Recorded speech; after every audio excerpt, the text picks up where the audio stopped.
Biyahe pa uwi, ako'y napalingon kay tatay na tahimik, may tanong sa'king layon.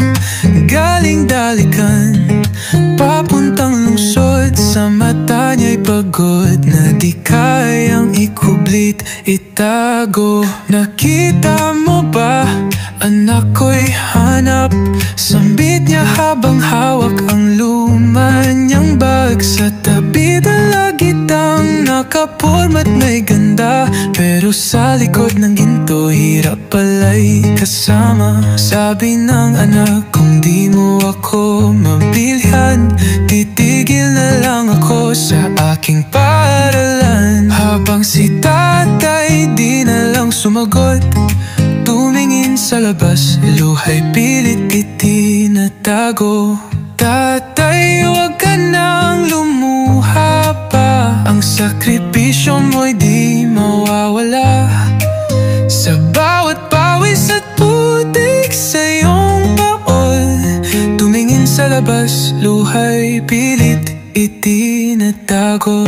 Tatay, huwag ka nang lumuha pa, ang sakripisyo mo'y di mawawala. Sa bawat pawis at putik sa iyong paa, doon ko nakita ang tunay na yaman ng ama.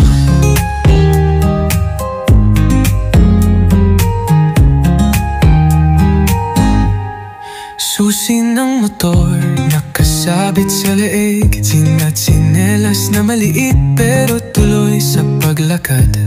Hindi mo man masabi pero ramdam ko'y bigat ng bawat oo mong pilit para lang siya'y sumaya. At sa bawat cellphone na nais makuha, di alam ng iba kung anong halaga ng perang pinaghirapan. Dugo't pagod ang puhunan para lang may maipang karap ang anak na mahal. Tatay, huwag ka nang lumuha pa, ang sakripisyo mo'y di mawawala. Sa bawat tingin mo puno ng pag-unawa, doon ko nakita ang tunay na pagmamahal ng ama.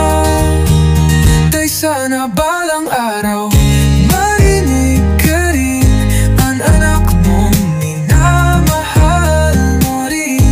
Sa payak mong paraan, sa lahat ng iyong ginawa, ikaw ang tunay na bida sa kwento ng bawat bata.